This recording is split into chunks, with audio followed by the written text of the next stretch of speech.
Hi. I am glad to welcome you to my channel. Please subscribe and hit the bell and also give a like. These simple steps will help increase the number of excellent summaries for you. You are listening book summary. Lighter, Let Go of the Past, Connect with the Present, and Expand the Future by Yung Pueblo. Introduction. My story in 2011, after another night of reckless excess, I found myself on the floor, thinking my heart was going to explode. I used and abused drugs to numb the pain and hide. There was sadness and anxiety inside me that screamed for my attention, but I could do nothing to deal with it. I don't want to let my parents down. I need to live and make the most of the opportunity they have given me, writes Ruben Navarrete. For about 2 hours I just lay on the floor, unable to move, as I felt an enormous pull to cling to life. I was done with hiding. I knew that my path forward had to be based on radical honesty, Wintory says. When I was feeling anxious or depressed, I would bring my awareness inward to take a good look at the tension in my mind. I found immense amounts of sadness and fear, and an emptiness that ached for love. Simply accepting whatever I found helped me feel a new sense of ease. When a friend told me about Vipassana meditation, I knew intuitively that this was something I needed to pursue. Closing my eyes to feel what was really inside me opened me up to an entire universe. By 2016, I stopped consuming alcohol and marijuana and adopted a lifestyle free of all intoxicants. Self-awareness began to blossom and a greater sense of inner clarity helped me overcome the fear of being alone with my thoughts. My mind felt like it had new space where I could more intentionally choose the actions that felt most genuine and least harmful when tough situations would arise. Why Yung Pueblo and why this book? When I felt plagued by sadness and anxiety, I could not imagine that such a heaviness could one day become lighter and manageable in a healthy way. While everyone heals differently because each of our emotional histories is unique, it became clear to me that healing is open and available to anyone who seeks it. Author's pseudonym reflects social commentary that points to humanity's coming growth and maturation. The name Yung Pueblo, literally means young people, signals a time when we will transition from being ruled by short-sightedness and self-centeredness. This book will hopefully serve as inspiration and demystify personal healing and its benefits. The author's new book, Lighter, is an exploration of what is possible when compassion scales up from the interpersonal level to the structural level. I hope this book's message is one among the many forces that support the emergence of a world where harm is no longer systemic. Chapter 1. Self-love. Self-love was the key to wholeness that I was unconsciously searching for. Paying attention eased my incessant craving for more pleasure. I discovered that the appreciation you seek from others will not hold the same rejuvenating power as the appreciation, attention, and kindness you can give yourself. What does self-love mean?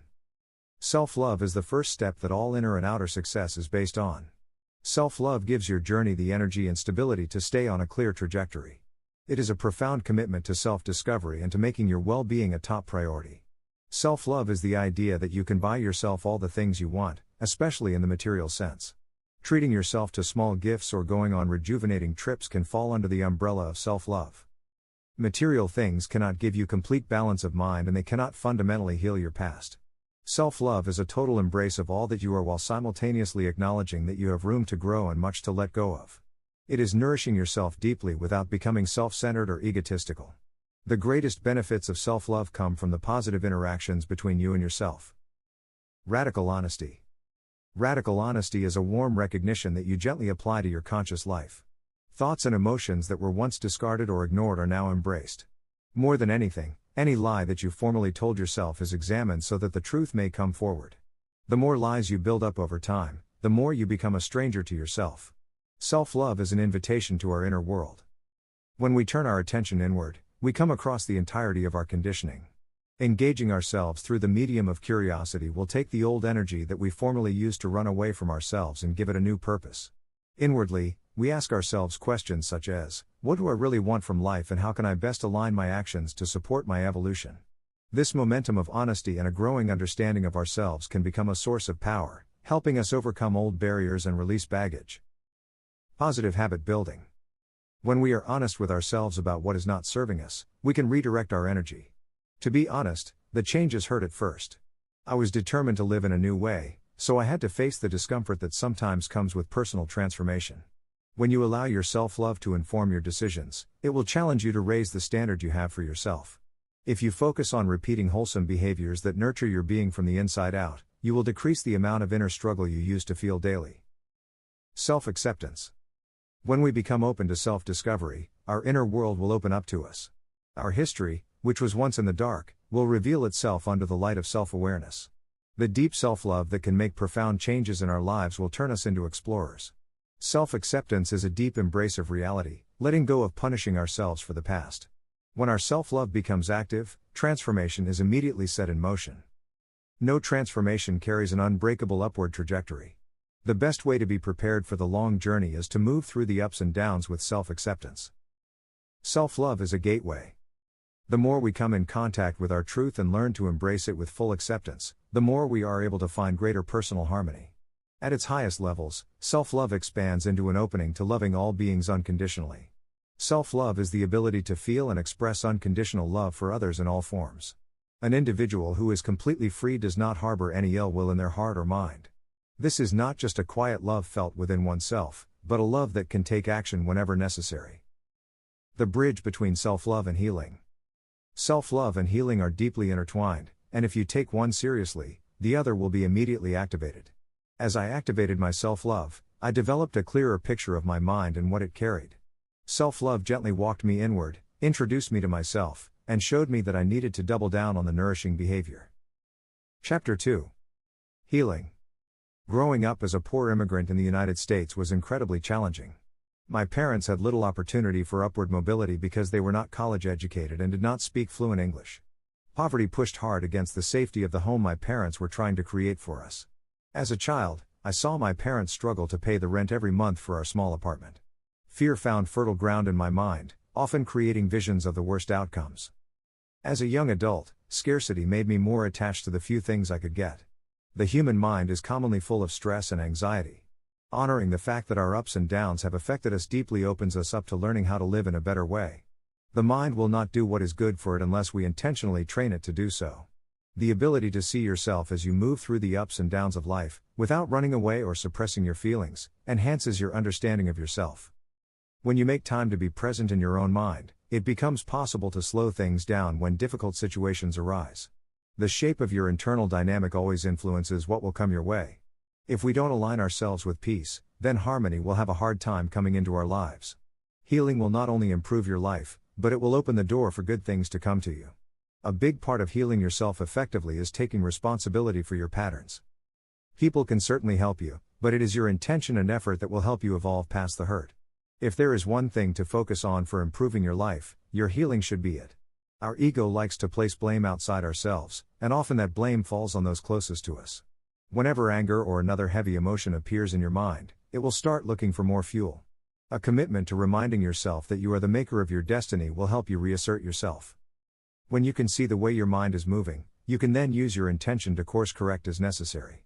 It is possible to honor where you are and where you want to be by feeling the reality of the heaviness but not giving it power over your actions. Healing is not about perfection, it is about no longer living unconsciously.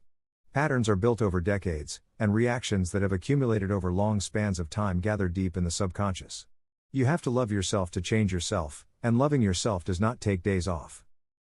Emotional history. Everything we feel leaves a mark on the mind, and it all accumulates in our conditioning.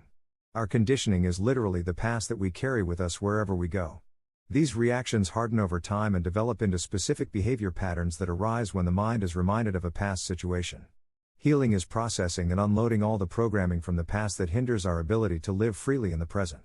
Developing an understanding of what we have personally gone through helps us unlock the rigidity of our reactions. Instead of being trapped in a cycle that repeats the past, we can break the cycle.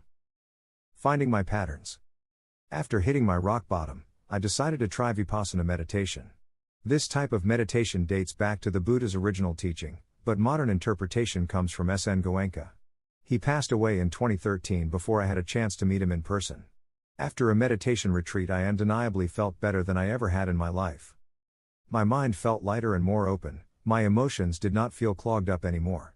In no way was I totally healed, but I glimpsed that if I kept practicing I would continue to get life-changing results.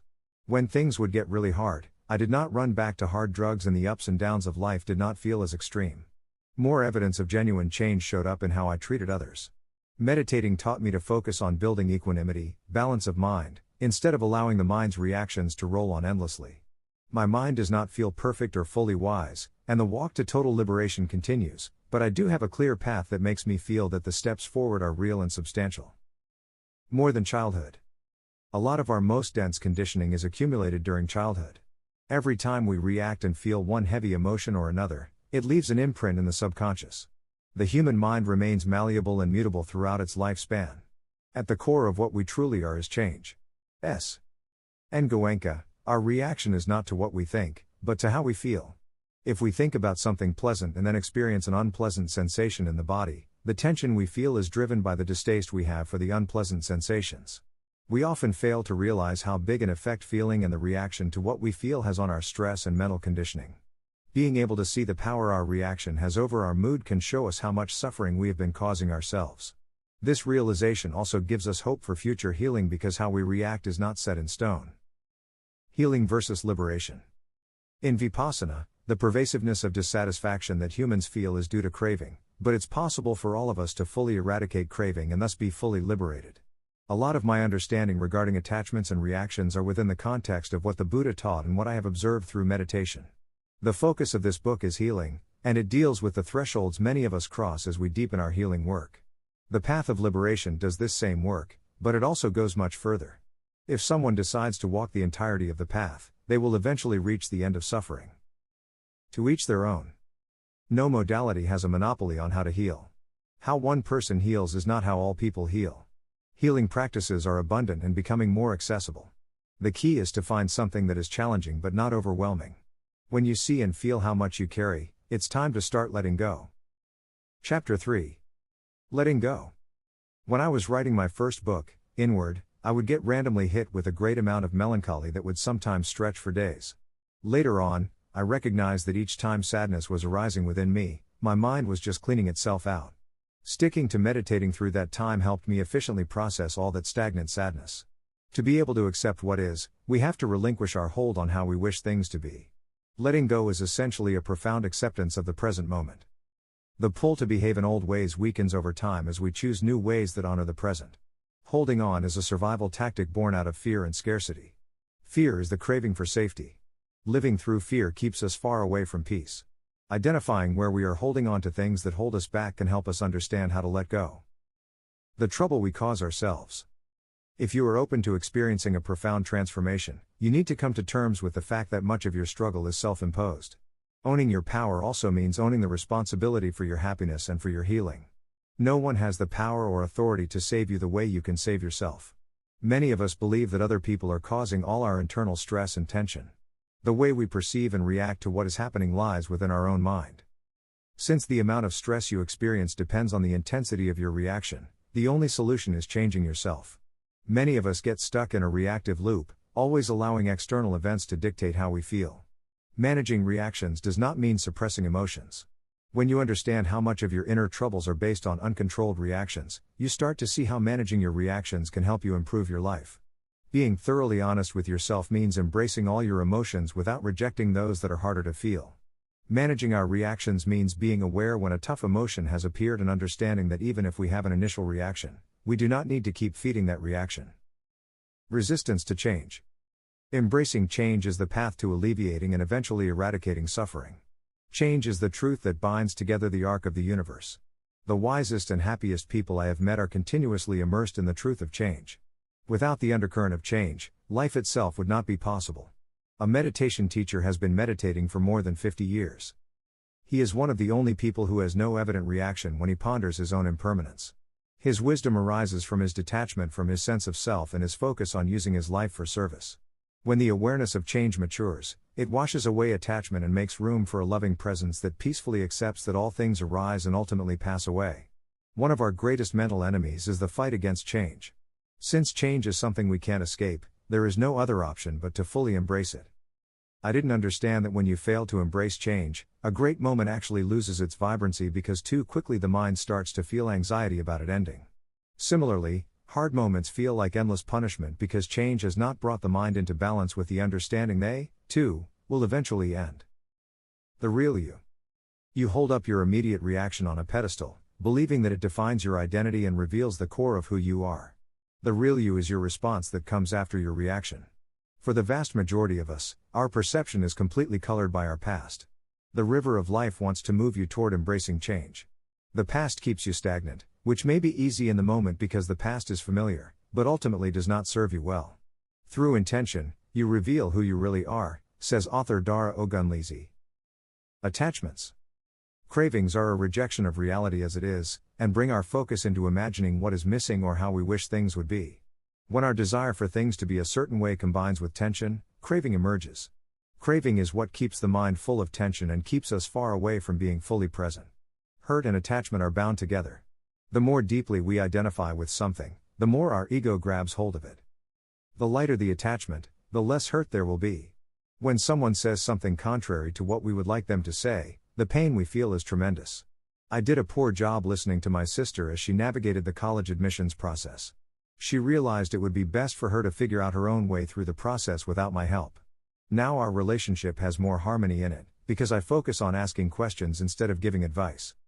Attachment is a huge pattern, arguably one of the biggest. And each time we create another mental image that we wrap our identity around, we make the pattern thicker and more liable to occur over and over again, writes author John Rawlins. The reality is that there is no security in attachment. Every attachment is a rebellion against impermanence. Wanting things or people to exist in a very specific way is difficult to achieve when all we can truly control is our own actions. Attachment often manifests in the mind first and then seeps into the external world as an attempt to control. If suffering is real, so is happiness. If suffering is augmented by a lack of awareness, an increase in self-awareness can help you achieve a state of less mental tension. Even with the truth of suffering, once we let go of our craving for things to always be exciting, peaceful, and good, we give ourselves a greater amount of flexibility. When you are attached to nothing, happiness appears in abundance. There is nothing passive or cold about letting go. In the act of letting go, the element of control won't be as predominant. Serenity is possible when we are no longer carrying the ever-growing baggage of mental images. The control of ego. When someone close to us is making choices that we would not make ourselves, our initial impulse is to want them to think and act like us. Our ego will make it seem like we are acting in their best interest by trying to convince them to behave or make decisions in a way we find agreeable. Love exudes the security and confidence to embrace differences. It understands that our loved ones are complex and that control will never bring them closer to us. Decentering ourselves from our own perspective is a useful skill to develop because it allows us to more easily appreciate how someone else views things. Letting go takes time. Letting go is not a one-time event, it is a habit that requires consistent repetition to become strong. Patterns for specific types of behaviors can be so firmly rooted that during our healing process we may feel that the same issues keep coming up for us to work on. Unloading and facing the mental weight of past hurt is never easy, but it is possible, especially when you feel ready for a great transformation. Setting the record straight. If you are seeking to reclaim your power, one of the essential steps is realizing how much of your power you have given up to the hurt of the past. Letting go of craving quick results helps you get comfortable with the process of accomplishing new and difficult things. As a sign of victory, you can let tough thoughts and emotions pass without allowing them to dominate your mind or control your actions. Letting go decreases self-centeredness and allows love to come forward unconditionally. Love shines brightest when it is shared in the present moment. Chapter 4. Finding your practice. Vipassana meditation helps mediate the craving that causes suffering within the individual. As a member of Boston's Youth Organizing Project, BYOP, I saw the power of collective liberation in terms of undoing systems of oppression. But I never felt any relief from the tension that was often flowing intensely in my mind. The importance of mental health has transcended localities and become global. What works well for one person may be the wrong fit for someone else's mind. There are an abundance of healing techniques that are more accessible than ever before. Everyone can have a more peaceful mind if they learn to let go. The stigma surrounding mental health is decreasing. We don't need to hide the difficulties we face in our minds the way our parents used to. There is nothing wrong with letting our enthusiasm lead and letting our friends and family know that we have found a practice that actually works. Tips for finding your practice. If you were to search how to heal anxiety on Google, you would likely get over 100 million results. Some of the most popular healing techniques include one-on-one talk therapy, group therapy, yoga and meditation. The key is to settle on a practice that meets your conditioning where it is. Intuition is a calm persistence that reveals itself as a knowing, as opposed to a craving. Intuition just knows, and the message is delivered without tension. One thing you try may lead you to another, and, eventually, you will land on something where your intuition declares clearly, this is it. Be wary of techniques that promise fast results or miraculous effects and say they will do all the inner work for you. Real healing is definitely doable and life-changing, but it will take time. Leaning on experienced people will only make your healing journey more productive and efficient. When you seek out a new technique, make sure to give it a fair trial and try it for a few weeks. You won't be able to properly assess if a practice is for you if you quit as soon as it gets hard.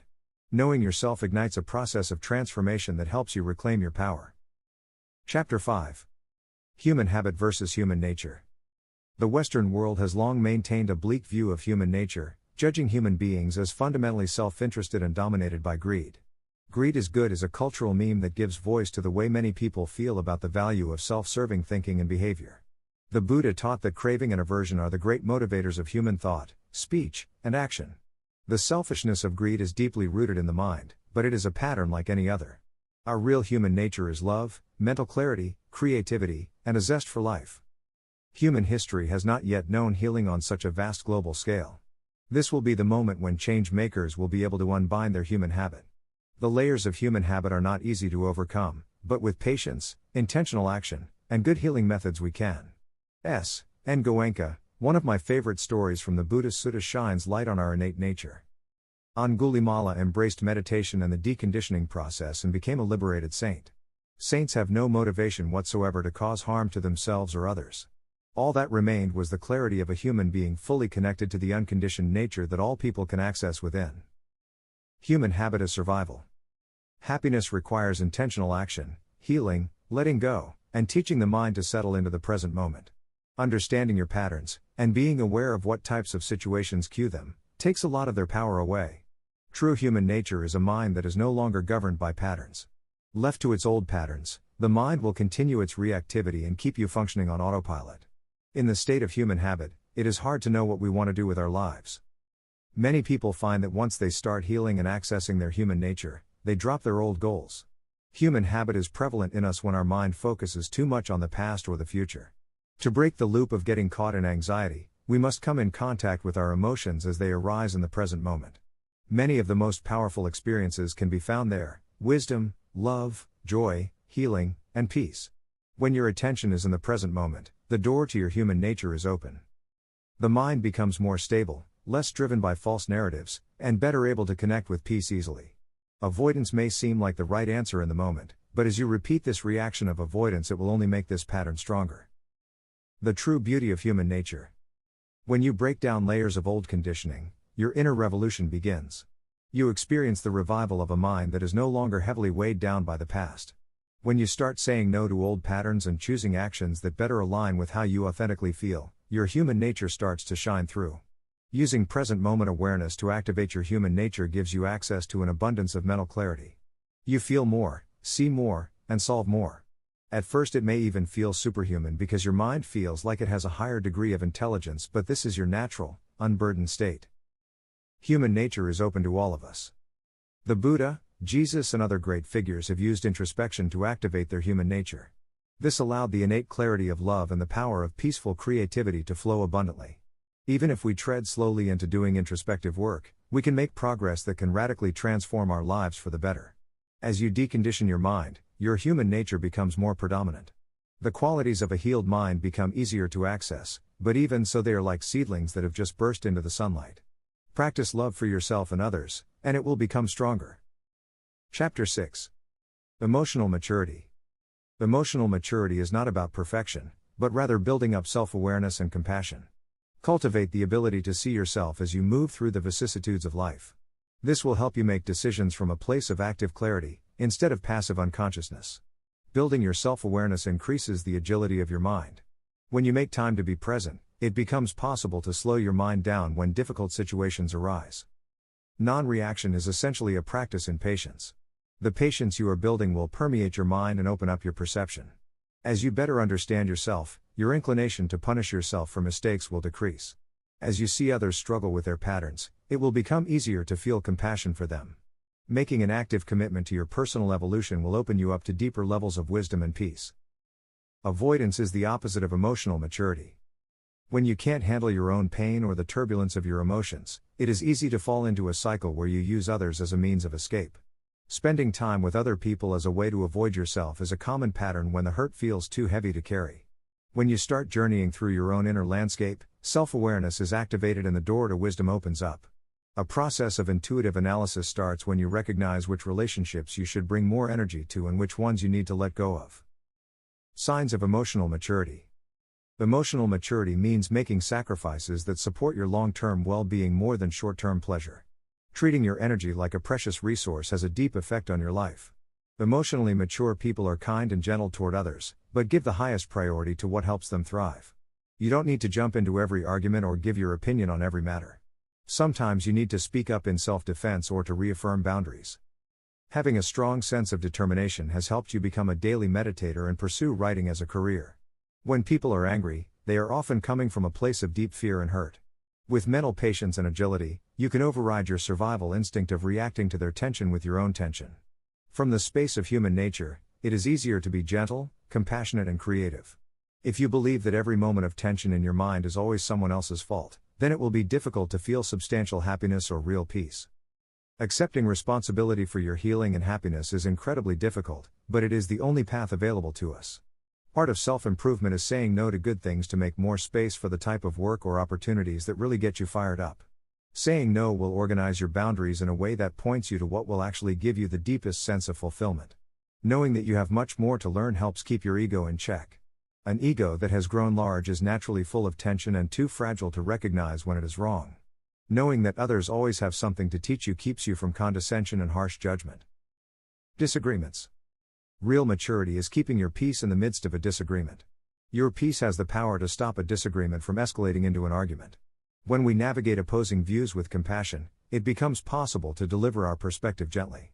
Remember, harmony does not appear out of nowhere, it often blossoms from disagreements. Being able to hold space for different perspectives is a sign of true love. People often share their misery, even if you have nothing to do with it. Help people when you can without becoming attached to being a helper. Remember, do not get stuck in a savior pattern. Intuition. Intuition is not grounded in fear and it does not feel like the endless cravings that swirl in the mind. It feels like the body has a calm compass and it knows where to go next, even if that knowledge causes the mind to recoil with fear because you have to do something outside of your comfort zone. I had never felt such clear support from within, and it was not just support. It felt like a clear instruction. The next step is NYC, she says. For the first month we stayed in a room at Shin's apartment, and by the second month we had found our own apartment. On moving to New York City my intuition struck again, this time with even stronger force. I could feel that if I focused on writing now, it could be a good way to serve. There may be moments when your intuition tells you something but you are too afraid to hear it. I had virtually no experience outside of essays for high school and college. My Instagram account felt like a natural writing outlet. Being able to receive immediate feedback on the essays and small poems helped me hone my writing. It was a long process, and most of the time I felt that I was failing. Inward Author's first book was self-published before it was picked up by a publisher and distributed around the world. She says following her gut made her address deeper levels of fear and taught her to have faith in the process. Becoming a writer was always second to her personal growth, she says. Emotional maturity is having a flexible sense of identity. An identity that is flexible will encourage your flourishing and support you in discovering new parts of yourself. We reclaim our power by understanding our past and by intentionally living our present. If everything in existence is powered by change, our only option is to embrace it and let its movement inspire our evolution. Accepting difficult moments. The ocean of life flows between calmness and storms.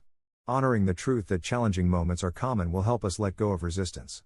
Facing difficult situations head-on from a place of balanced action, rather than with blind reaction, is a sign of emerging emotional maturity. Chapter 7. Relationships.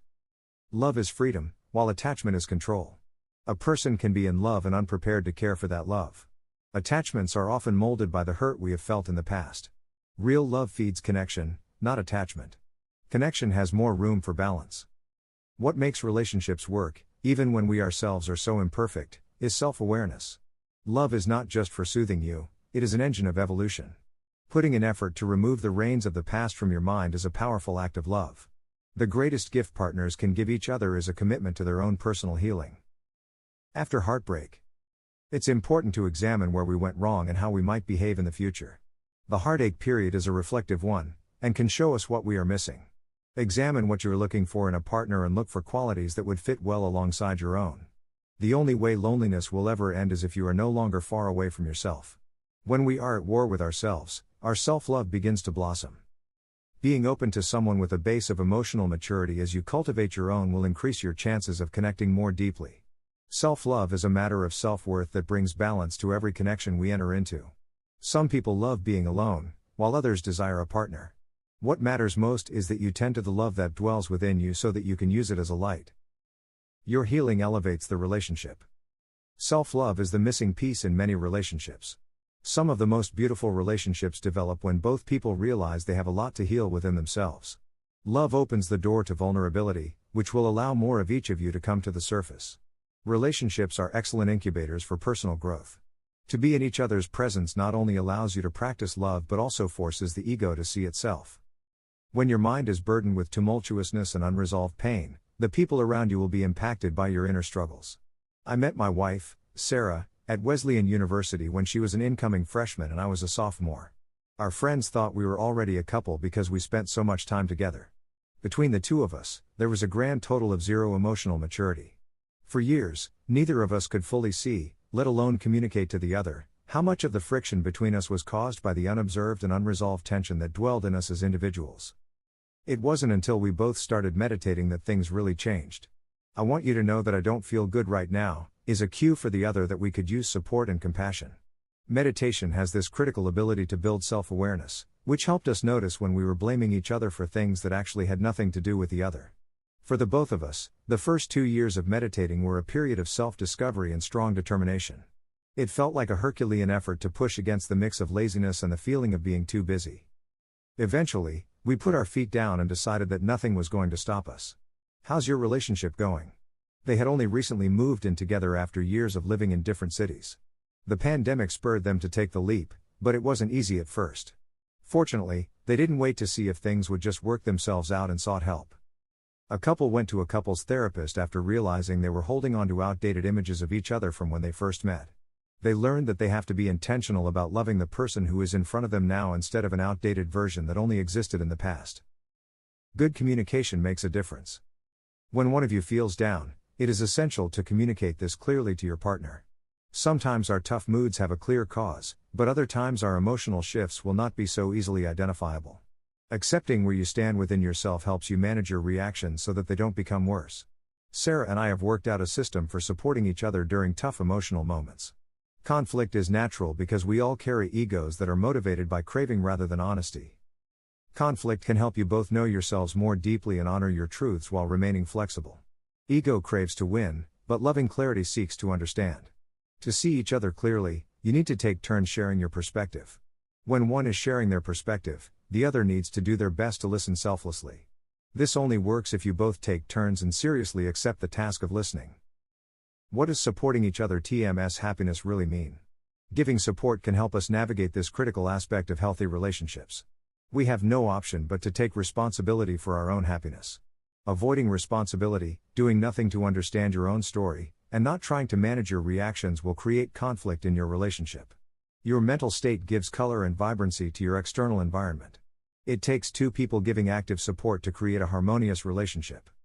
Letting each other know how you need support gives the other person a chance to put forward effort. If they are asking for something that is not doable for you, honor yourself by saying so. What works one day may not help you in a new situation the next. Guessing games are a recipe for disaster, so never expect your partner to be able to read your mind. Seeing each other as changing beings will make it easier to switch things up whenever necessary. You should each get at least half of what you want from your partner. This may include how much time you spend together and other major decisions that affect both of you. If one person is deciding everything in the relationship, this can quickly devolve into an unhealthy pattern. Relationships work when you intentionally try to share control. At best you can each control half the relationship, but not all of it. There is a high likelihood that you will get much more than half of what you want because you and your partner's interests will align. Deeper into communication. Miscommunication between two people is incredibly common. Since we are communicating through filters of perception, it takes a certain degree of calmness and emotional maturity to really understand each other. Especially in the beginning of a relationship, you are better off communicating frequently and erring on the side of over-communicating. Being in a mature relationship is not about perfection, it is about embracing the fact that you are both in the midst of growth. To reach deeper levels of love and unity, you have to take the path of honesty with yourself and those around you. Healthy modes of communication, based on compassionate honesty, create a deeper level of respect. The value of friendship. When we connect with the right people, it makes a massive difference. Real friends have a naturally disarming nature that helps us put our guard down. Above all, the friends who last are the ones who appreciate you as you grow and see the value of your healing. I met my closest friend, Lennon, when I was in the 4th grade, and it feels incredible that our bond has withstood so many different eras of our lives. We were always getting into deep discussions about movies and books that we wanted to share and dissect with each other. I loved talking to her because she treated me like an adult, even when I was really young. Today we keep in touch frequently, even though we no longer live in the same city.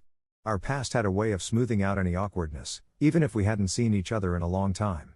A great friendship doesn't need to last forever for it to be an incredibly profound part of your life story.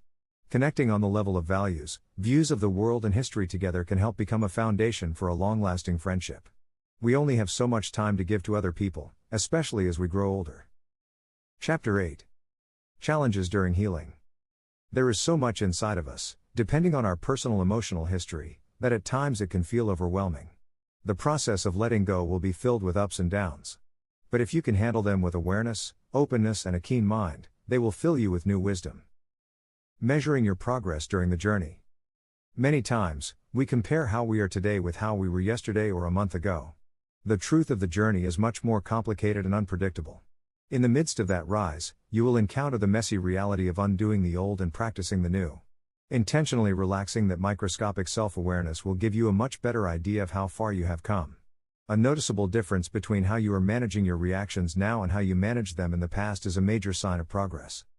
It is especially important to suspend self-analysis during your deepest down moments, when the mind is full of turbulence. Some days will be hard simply because healing is a matter of saying goodbye to the old you and your old ways of being. In time, it will become easier to be the authentic you, but in the beginning it will feel as if you are constantly having to intentionally slow down. Moments of tough release. When we look inward, it has to be done with courage because what we find will often be jarring. Healing helps clean the mind, but first it will show you the patterns that cause you the most anguish. Unbinding these knotted up burdens and unchaining ourselves from old conditioning sometimes causes moments of turbulence. It is easy to mistake a stormy moment for taking steps backward, but these steps are laying the groundwork for taking a big leap forward. Storms serve two main purposes. They give you an opportunity to practice acceptance and gentleness, and they help you release whatever is coming up. When you feel a lot of agitation, you need to be aware that your mind will look for objects, people, ideas, or situations to focus on. Tension needs fuel to burn, and that fuel is normally the attachments that keep the mind from fully accepting the present moment as it is. Having a circle of friends who can be your comrades on the healing journey can be an incredible support system. Just as it is important to serve others, it is valuable to let others serve you. When we help each other, we simultaneously practice selflessness and make our own futures brighter. Letting go of the old you. As part of your healing journey, you will have to continuously let go of who you were. Focusing your perception on the present takes intentional action. Who we are is constantly changing, but when we start giving the river of change a direction, the shifts can become quite pronounced. The ego loves labels, not only for the sake of understanding but to acquire more kindling for the fire of attachment. As we grow, we are bound to require refined and more subtle perspectives to help us understand the human condition. To avoid unnecessary suffering, it serves us not to become attached to what we know. Even our relationship to our old hurts can become a hindrance if we see it as something static that we can never get rid of. Hanging on to the remnants of the past will only delay your arrival into the present. To fully embrace growth, we must be willing to venture into the unknown. Wisdom will find you ready and worthy when you let go of all ideas and views. Understanding yourself is one thing, but timeless wisdom asks you to take a step further. Let go of who you thought you were and embrace the river of change flowing through every moving part that creates your perception. Being okay with slow movement. Toxic ideas that grips our minds are perfection and reality. If we can take our goals and work toward them by embracing progress, instead of aiming for perfection, we will build a sturdy foundation for long-lasting change. Practicing slow movement will not only decrease inner turmoil, it can also make us more effective. In a society based on speed and productivity, moving slowly is a radical act. Our human habit has an attachment to hierarchy and the desire not to be at the bottom of it. When we are primarily consumed with being ahead of others, we are no longer working with a balanced mind. Moving at your own pace. I felt a strong craving to do more. The transformation I was going through felt deep enough, and the changes in my perception made me feel that I had my hands full, writes Asha Bhaktivedanta. I wanted to be free, too, and I knew that freedom takes real work. I did not realize how much I was failing to appreciate my journey and how comparing myself to others was making me doubt my progress. There is so much power in having healing companions, people who can share the ups and downs of your inner journey, writes Dalai Lama. Competitiveness has a tricky way of sneaking into every facet of life, even into our healing journey. Maturation means not bringing up so much at once that it overwhelms your mental space. It means having a clear balance between doing deep work that brings up a lot of old things you need to process. Integration periods are a key part of moving at your own pace. The amount of wisdom you can gain from going inward is powerful and awe-inspiring. Accepting all that you are, loving the hard parts of yourself and meeting yourself with gentle compassion will cause radical shifts in your personality and behavior. Chapter 9. Internal changes ripple outward. When your mind starts connecting with your human nature more easily, real-life changes start happening. How you see yourself and the world may shift so much that you start to feel as if you are living a new life. The challenge is releasing your attachment to who you were and boosting courage to accept your natural unfolding. Creativity. When you can connect more deeply with your human nature, your mind will have a greater sense of clarity because it is not as focused on the past. Inner peace and mental clarity make a powerful combination that produces an immense amount of original and imaginative thinking.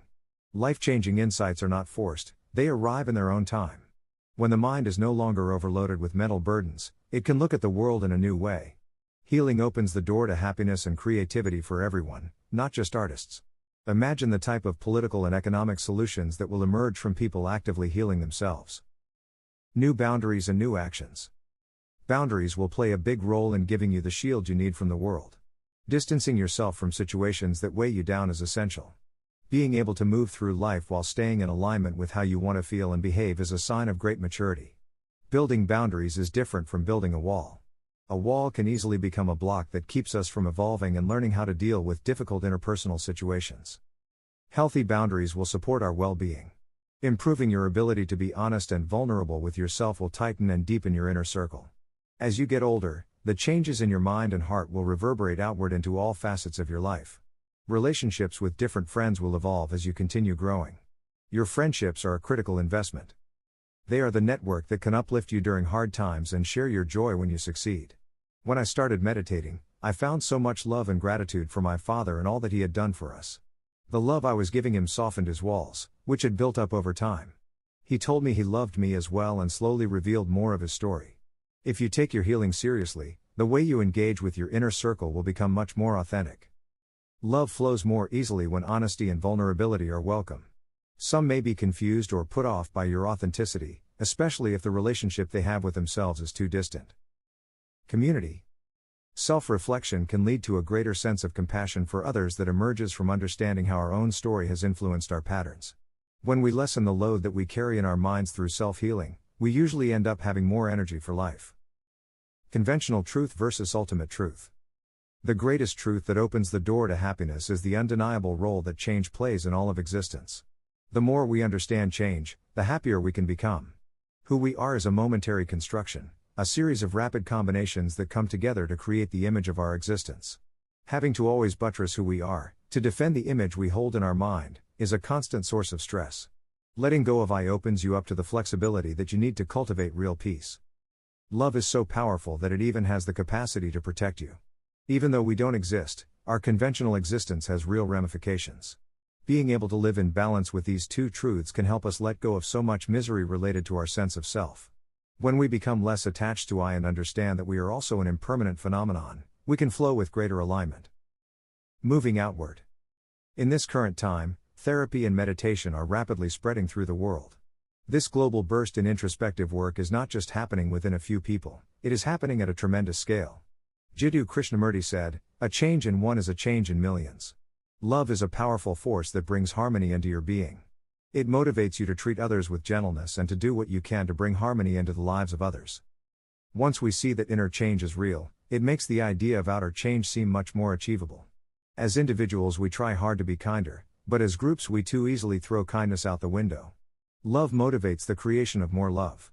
If more people become guided by love and seek to use their lives to bring more harmony into the world, it becomes possible to create new systems. Chapter 10. Harmonizing the world. Before gentrification, most of Boston's Jamaica Plain neighborhood was a very diverse, low-income community. As a first-generation American, I didn't feel like another. My classmates at Wesleyan were dealing with the same stresses and money pressures as I was. Ryder's time at Wesleyan University was transformative and left him with a clear picture of how out of balance the world is. Before we can work toward harmonizing the world through the creation of structural compassion, it is necessary to understand our collective problems and their connection to the human mind. The survivalist mind is often self-centered, and its sight is narrowed down by two primary motivators, craving and aversion. Until we do our inner work and discover our human nature, it is difficult to react with anything other than ceaseless cravings and the fears those cravings produce. Ego has a volatile and combustible nature.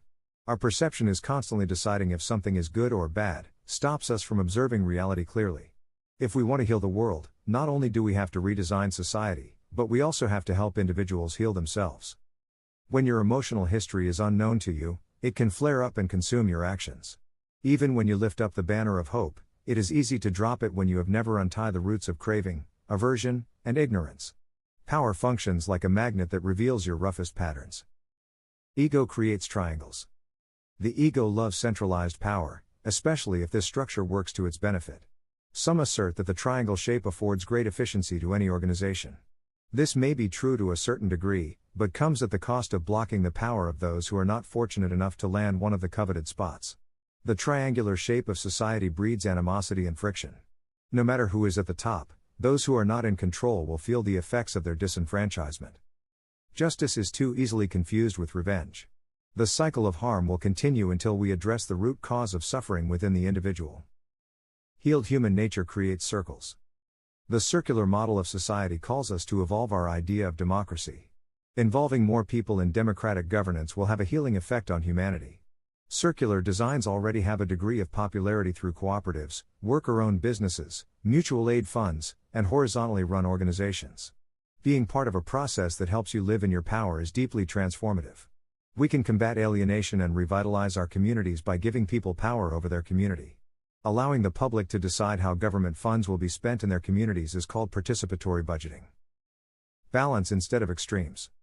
Allowing ourselves to fall into extremes is what got us to this current state. Any changes to help build a better future should be made with balance in mind. Love does not just appear when things are hard, she says, it's there before and after. Racism and patriarchy need to be directly combated with compassion. Leveling the playing field for all people does not mean that we force everyone to be the same. Addressing disagreements without violence is a critical threshold that we need to cross if we are to truly think of humanity as civilized. The last thing we need is our technology amplifying the rough and heavy aspects of our character. Unchecked algorithms that have no sense of morality or compassion for the user can create incredibly harmful results. Our tech should connect and inform us without making us addicted or lonelier. Letting our egos control how we view the world will not help us, because the ego is normally in survival mode. Fear keeps humans from wanting to share abundance. Taking care of each other will give us more freedom as individuals to focus on creating culture and art. What does your ideal way of helping look like? If you are an organizer or entrepreneur, use your courage and creativity to build what you know is missing from the world. We don't have to start everything from scratch, we can find out more about the areas we are interested in and give time to already established organizations. Digital world plays with your emotions as if it were a piano. Information is rarely presented objectively, it will come packaged within a narrative that is often hiding in the background. You have to be critical and intentional if you don't want to be told what to believe. An essential step forward. Humanity will not be fully civilized until everyone has access to what they need to flourish, writes Robin Morgan. People working in terrible conditions and being paid unfairly for their labor is something that we need to leave in the past. Our world needs a base level of humane treatment that should be denied to no one. There is nothing wrong with competition, but people should no longer perpetuate a system where there is the potential of going hungry, homeless, and uncared for. We need to draw what is best from our ideologies to find a middle path that can take humanity to a new level of freedom and includes a global expansion of human rights. Structural compassion. Structural compassion is an attempt to build wider networks of support, giving people access to what they need. It is guided by the basic needs of all human beings. When fewer people are hurting, everyone is safer and there is more victory, celebration, and joy. We need to expand our compassion to encompass the world. This will help us identify with those we have never met but with whom we have so much in common. Just as small acts of kindness make a difference, so do the small amounts of time that we give to larger projects that bring about direct change. Love has this incredible capacity to expand itself. It inspires us to create more love, to bring harmony to situations that we are part of. Love does not ask us to be endless crusaders. It simply asks us to help in ways that align with our talents and our means. From the lightness of a healed mind will emerge a fountain of courage and creativity to help you look at old problems in new ways. Until our own weight is lifted, it will create disarray, even when we wish to create balance. Healing is what will make a long-lasting future global peace a reality. Chapter 11. A New Era. There is nothing perfect about my life, but I cannot deny that there are clear changes in how my mind functions today, writes Dalai Lama. The path to a better life is a gradual one, where we sometimes feel as if we are standing in the middle of who we were and who we are becoming. Yung Pueblo's reach grew slowly until I started meditating on a daily basis, and again when I stopped taking all intoxicants. After I did my first 20-day course, I was able to have mental stability to accomplish what I needed to release my first book. Priorities. Don't exhaust yourself trying to change the world by yourself. The best thing you can do for the rest of us is to heal yourself. As you move inward, your self-love will open the door to love for all beings, and that love will be active. Making yourself an agent of healing will remove you as a potential point of harm in the interconnected web of humanity. Living with a firm commitment not to cause other people harm will bring a bountiful stability to your mind. When you do feel that new love for the world, let yourself dream big and act on it. Courage. The healing generation is the moment when a vast portion of humanity is deciding that it is time to grow up. We need to take responsibility for the unequal and unsustainable design of society. It is not all our fault, we inherited this world and much of the structure from past generations. A loving approach matters. If we want to build a better world, it has to be done through love. Love is the strongest building material in the universe, and unconditional love sees no one as an enemy. Each new generation will have to make its own changes to continue enhancing human dignity and our collective quality of life. Love is empowering, it supports freedom, and it encourages us to seek the understanding of one another. Love does not support hierarchies, it treats all people as worthy equals, and seeks to nourish. There is no clear path to building a better world, but how we will get there must be navigated through a voluntary movement. We must leave space for nuances and have the humility to be convinced by better ideas. Ego often tries to convince us that our view is much more correct than everyone else's. Honoring our perspective and ideas without becoming eternally attached to them will help us move out of division. We fear change because we get attached to what we know, even if that knowledge is rough and fills us with dissatisfaction. The fear of the unknown stops great things from happening. If your views of the world fill you with tension, then it is time to adopt a more hopeful stance. Conclusion. As you make your mind lighter, the world will become lighter. If you treat people well, your mind will have an easier time being calm. You can walk through our world gently, without letting people walk all over you or cause you harm. Kindness means leading with love. Self-healing, generosity, kindness, self-love, equality, and compassionate action can function as a guiding light. Wholeheartedly believing that compassion is possible on a grand scale will encourage more people to share in this mission. Eventually, this will cause shifts in the makeup of society.